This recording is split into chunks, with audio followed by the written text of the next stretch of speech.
श्री शिवाय नमस्तु भयम। दोस्तों, जैसा कि आप सभी लोग जानते हैं कि 4 फरवरी 2026 यानी बुधवार को पड़ रही है फाल्गुन महीने की कृष्ण पक्ष तृतीय तिथि। और दोस्तों, यह वह तिथि है जो फाल्गुन महीने में पड़ने वाली सबसे बड़ी तिथि है, क्योंकि यह बुधवार के दिन पड़ रही है, जो बहुत ही खास है। और दोस्तों, आप सभी लोग जानते हो बुधवार तिथि का अगर सबसे बड़ा कोई उपाय है तो वह 5 गेहूं के दाने वाला उपाय है।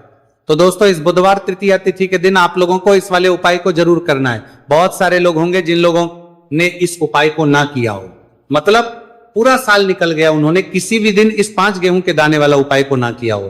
पर दोस्तों, आपके पास एक आखिरी मौका बचा हुआ है, जो कि 4 फरवरी बुधवार तृतीया तिथि के दिन है। तो इस दिन आप लोगों को इस वाले उपाय को जरूर कर लेना है। भले ही आपने पूरे साल भर इस उपाय को किया हो, पर अगर आपने इस फाल्गुन महीने के बुधवार तृतीया तिथि के दिन अगर इस वाले उपाय को कर लिया, तो आपको इस उपाय को करने का वो फल मिलेगा जिसकी आपने कभी कल्पना भी नहीं करी होगी। इसीलिए आप लोग इस वाले उपाय को एक बार जरूर कर लेना, ताकि आप लोगों के हाथ से यह मौका ना जा सके और आपको इस उपाय को करने का फल मिल सके। दोस्तों, यह उपाय पंडित जी ने अपनी अभी की ही शिव महापुराण की कथा में बताया है, जिस उपाय को आज हम आपको बहुत अच्छे से समझाने वाले हैं। इस वीडियो को देखने के बाद इस उपाय को समझने के लिए आपको कोई और वीडियो को देखने की जरूरत नहीं पड़ेगी। तो चलिए दोस्तों, उपाय को शुरू करते हैं। देखिए, यह इस फाल्गुन महीने के बुधवार तृतीया तिथि के दिन ये इतना खास होता है, इतना महत्वपूर्ण होता है। देखा गया है कभी कभी बड़े बड़े पूजा पाठ अनुष्ठान से जो मनोकामना पूर्ण नहीं होते, वह फाल्गुन महीने के बुधवार तृतीया तिथि के दिन एक छोटे से उपाय करने से ही आपकी मनोकामना पूर्ण हो जाती है। और बहुत सारे लोगों ने इस उपाय को किया भी है और उनको इस उपाय को करने का फल भी जरूर मिला है। अगर आप लोग भी इस उपाय को करना चाहते हैं तो आप इस उपाय को पहले अच्छे से समझ लेना, सुन लेना, उसके बाद करना, आपको इस उपाय का फल जरूर मिलेगा। और इस उपाय को कर लेने से आपके घर में चाहे किसी भी प्रकार दोहक और समस्या क्यों ना चल रही हो, आपको उसका कारण भी नहीं पता है कि भाई ये समस्या किस कारण से चल रही है। उसका कुछ भी कारण हो सकता है, जैसे पितृदोष हो सकता है या किसी भी तरह का मंगल दोष भी हो सकता है। तो इस दिन आप लोगों को ये वाला उपाय कर लेना है। ये एक ऐसा उपाय है जिस उपाय को अगर किसी विशेष दिन पर किया जाए तो भाई उस विशेष दिन का जो है वह तो हमें मिलता ही मिलता है। पर हमने उस दिन पर इस 5 गेहूं के दाने वाला उपाय को किया है तो हमें उससे भी बड़ा फल मिलता है, और फल बहुत जल्दी मिलता है, क्योंकि आप इस उपाय को बहुत ही बड़े और विशेष दिन पर कर रहे हो।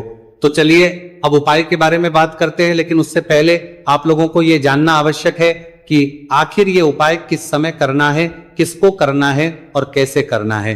तो चलिए हम आगे आपको वीडियो में एक एक करके बता देते हैं। लेकिन उससे पहले अगर आप लोग हमारे चैनल पर नए हैं तो हमारे चैनल को सब्सक्राइब कर लेना।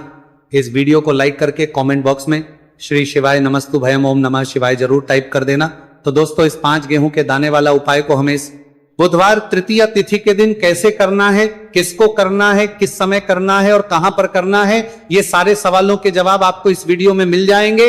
और जो ये वीडियो देखेगा भाई, उसको 5 गेहूं के दाने वाला उपाय जरूर करना चाहिए, क्योंकि इस दिन 5 गेहूं के दाने का भी बड़ा और विशेष महत्व होता है। और जब बात आ जाए 5 गेहूं के दाने की, तो यह सोने पर सुहागा वाली बात हो जाती है और ये एक बहुत ही बड़ा उपाय हो जाता है इस बुधवार तृतीया तिथि का। तो अब दोस्तों, इस 5 गेहूं के दाने वाला उपाय को आखिर करना किसको है, सबसे पहले हम लोग वह बात जान लेते हैं। तो देखो, घर की जो बड़ी माताएं बहनें होती हैं, उन माताओं बहनों में से कोई भी एक बड़ी माता बहन इस वाले उपाय को कर सकती हैं। और अगर आप चाहें तो अपने घर में से सभी सदस्यों को भी इस उपाय को करवा सकते हैं। अगर किसी व्यक्ति की खुद की कोई मनोकामना है, खुद की कोई दुख और परेशानी है जो कि वह अपने लिए ही करना चाहता है, इस वाले उपाय को तो वह खुद अपने लिए भी कर सकता है। बाकी अगर कोई घर में से ऐसा है जो कि अपने पूरे घर परिवार की सुख और शांति के लिए यह वाला उपाय करना चाहता है, तो भाई वो भी कर सकता है। उसमें भी कोई दिक्कत वाली बात नहीं है। कहने का मतलब यह है कि इस उपाय को हर एक सदस्य भी कर सकता है, और पूरे घर परिवार के सदस्य के लिए घर की बड़ी माताओं बहनों में से कोई एक माता बहन भी कर सकती है। माताएं बहनें अगर घर में उपस्थित ना हो या वह ये वाला उपाय ना कर पा रही हो, तो फिर घर का कोई बड़ा सदस्य भी इस 5 गेहूं के दाने वाला उपाय को कर सकता है, चाहे फिर वह पुरुष ही क्यों ना हो, उसमें कोई भी दिक्कत वाली बात नहीं है। उसके बाद में दोस्तों, जो अगला प्रश्न निकल कर आता है वह यह इस उपाय को लेकर कि आखिर इस उपाय को हमें किस समय करना है, सुबह के समय करना है कि शाम के समय करना है। तो देखो, इस वाले उपाय को आप लोग सुबह के समय भी कर सकते हो और शाम के समय प्रदोष काल में भी कर सकते हो। अब अगर आप पूछो कि भाई साहब सबसे उत्तम समय कौन सा रहेगा इस 5 गेहूं के दाने वाला उपाय को करने का, तो हम आपसे बस यही कहेंगे कि इस उपाय को आप सुबह के समय करेंगे तो ज्यादा बेहतर होगा। बाकी अगर के समय भी करेंगे तो भी अच्छा होगा, उसमें कोई भी दिक्कत वाली बात नहीं है।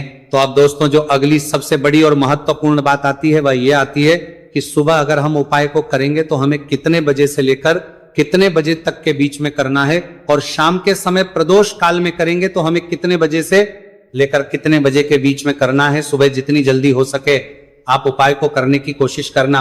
बाकी किसी कारणवश लेट भी हो जाओ, थोड़ी देर भी हो जाए, तो 10 या 11 बजे तक भी आप उपाय कर लेना, पर 12 बजे से ज्यादा देरी ना हो, ठीक है। वंशभारकों की इस बात का ध्यान रखना।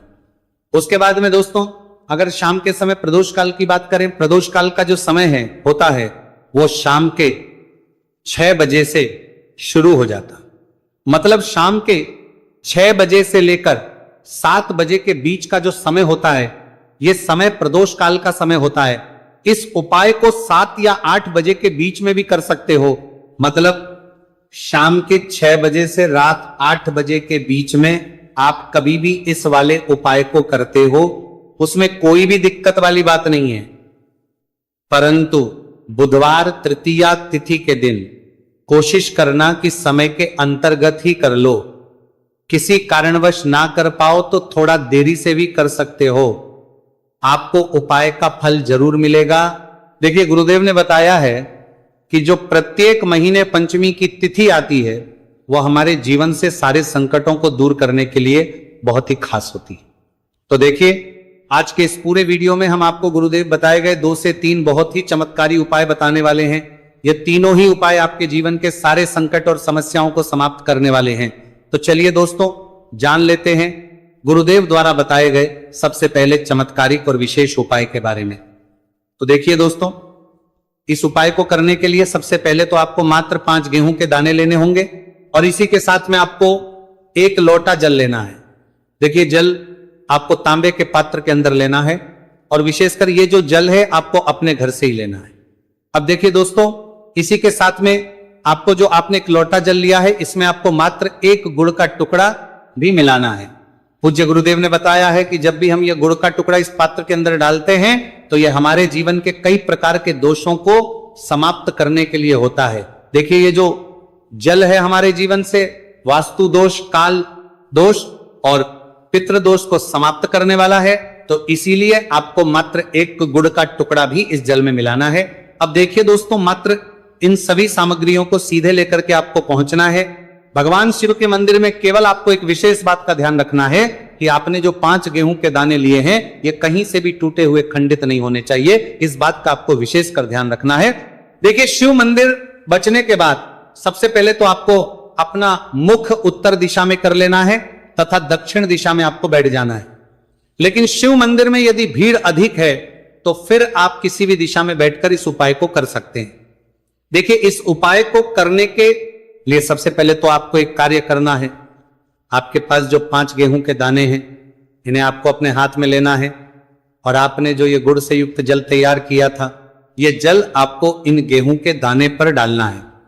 यानी कि आपको ये जो गेहूं के दाने ही शिवलिंग पर गीले के ही अर्पित करने हैं, क्योंकि सूखी चीजें हम कभी भी शिवलिंग पर अर्पित नहीं करते। अब देखिए दोस्तों, आपको एक कार्य करना है। आपके पास 5 गेहूं के दाने हैं, तो इनमें से आपको 4 गेहूं के दाने अलग कर लेने हैं, और ये जो 4 गेहूं के दाने हैं इन्हें आपको एक साथ शिवलिंग पर, जहां श्री गणेश जी का स्थान होता है, यानी कि शिवलिंग के सीधी तरफ जहां पर गणेश जी विराजमान होते हैं, वहां पर आपको 4 गेहूं के दाने अर्पित कर देने, और आपको श्री शिवाय नमस्तु भयम या फिर ओम नमः शिवाय इस मंत्र का कम से कम 11 बार जाप कर लेना है। देखिए, आपको 4 गेहूं के दाने शिवलिंग के सीधी तरफ अर्पित कर देने हैं। अब इसके बाद आपके पास जो अंतिम गेहूं का दाना बचा हुआ था, 5वां गेहूं का दाना, इससे आपको जो आपके पास जल का पात्र है उसमें डाल देना है, और ये जो जल है इसे आपको धीरे धीरे भगवान शिव के शिवलिंग पर ही अर्पित कर देना होगा। श्री शिवाय नमस्तु भयम इस मंत्र का लगातार जाप करते हुए गुरुजी ने बताया है, यह जल आपको इतने धीरे धीरे अर्पित करना है कि आप जल समर्पित करते हुए कम से कम 11 बार श्री शिवाय नमस्तु भयम इस मंत्र का जाप अवश्य कर सकें। अब आपको शिवलिंग के सामने बैठकर थोड़ी सी देर मंगलेश्वर महादेव का स्मरण कर लेना है, क्योंकि विशेषक यह तृतीया तिथि बुधवार के दिन पड़ी है, इसीलिए आपको अवधूतेश्वर महादेव का स्मरण करना है। अब आपको आपके जीवन में जो भी असफलताएं चल रही हैं उन्हें दूर करने की प्रार्थना कर लेनी है। व्यापार में अगर आपको सफलता नहीं मिल पा रही है, आपका बच्चा पढ़ाई लिखाई नहीं कर पाता है, या फिर आपके विवाह में विलंब हो रहा है, तो जिस भी प्रकार की आपकी समस्या है उसे आपको महादेव के समक्ष रख देना है। गुरुदेव ने बताया है जो भी व्यक्ति यह उपाय इस प्रकार से कर में लेता है तो उसके जीवन की जो सारी परेशानियां हैं वो धीरे धीरे करके समाप्त होने लगती हैं। चलिए दोस्तों, हम जान लेते हैं गुरुदेव द्वारा बताए गए दूसरे खास उपाय के बारे में। देखिए, ये जो उपाय है आपके जीवन में चल रही कर्ज की समस्या को समाप्त करने के लिए है। देखिए, पूज्य गुरुदेव कहते हैं कि कई बार हम कर्ज तो ले लेते हैं, लेकिन उससे उतारते समय हमें कई प्रकार की कठिनाइयों का सामना करना पड़ता है, और जब हमारा यह कर्ज नहीं उतरता है तो हमारे दिमाग